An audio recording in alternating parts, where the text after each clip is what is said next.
क्या कभी ऐसा हुआ है कि शरीर बिस्तर पर हो लेकिन दिमाग कहीं और भटक रहा हो? लाइट बंद है, फोन एक तरफ रखा है, कमरा शांत है, लेकिन दिमाग दिमाग बिल्कुल चुप नहीं है। एक ख्याल आता है, फिर उससे जुड़ा दूसरा, फिर तीसरा, और अचानक ऐसा लगता है जैसे दिमाग का रिमोट गलती से रिपीट पर चला गया हो।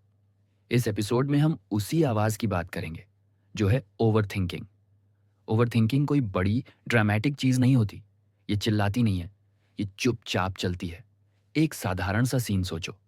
तुमने किसी को मैसेज किया, जवाब आया थोड़ा देर से, बस। उसके बाद जो फिल्म शुरू होती है वो किसी सिनेमा हॉल में भी नहीं चलती। शायद बिजी होगा, नहीं, शायद इग्नोर कर रहा है, मैंने कुछ गलत तो नहीं बोल दिया, शायद मैं ही बोरिंग हूं।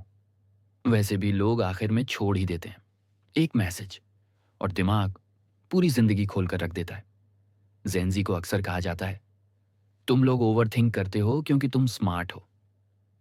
सच कहूं, यह आधा सच है। ओवर थिंकिंग स्मार्ट होने की निशानी नहीं है। ओवर थिंकिंग खुद को सुरक्षित रखने की कोशिश है। हम हर एंगल से इसलिए सोचते हैं क्योंकि हमें चोट लगने से डर लगता है। हम पहले ही बुरा सोच लेते हैं ताकि अगर बुरा हो भी जाए तो थोड़ा कम लगे। लेकिन दिक्कत यह है, दिमाग असली दर्द और सोचे हुए दर्द में फर्क नहीं कर पाता। दोनों बराबर थका देते हैं। खैर, क्या तुमने महसूस किया है कि आज के समय में आराम भी प्रोडक्टिव होना चाहिए?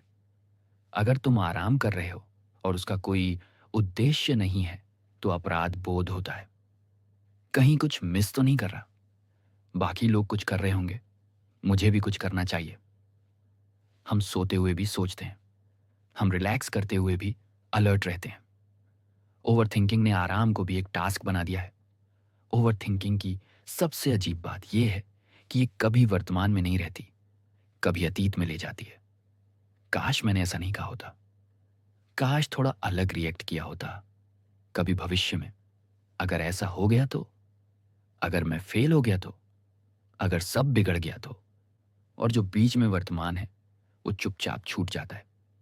हम जिंदा तो रहते हैं लेकिन जी नहीं पाते।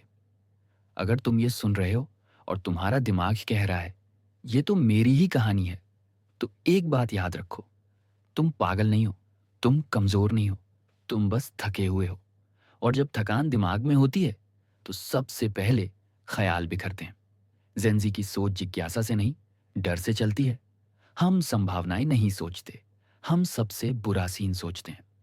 हम प्लान इसलिए नहीं बनाते क्योंकि हमें स्पष्टता चाहिए। हम प्लान इसलिए बनाते हैं क्योंकि हमें कंट्रोल चाहिए, एक झूठा सा कंट्रोल। और जब कंट्रोल नहीं मिलता तो बेचैनी मिलती है। यहां एक जरूरी बात समझनी है, तुम्हारा दिमाग तुम्हारा दुश्मन नहीं है। तुम्हारा दिमाग बस बहुत ज्यादा काम कर चुका है। जैसे कोई कर्मचारी बिना ब्रेक के काम करे तो वो चिड़चिड़ा हो जाता है। ओवर थिंकिंग कोई कमी नहीं है, ये एक संकेत है।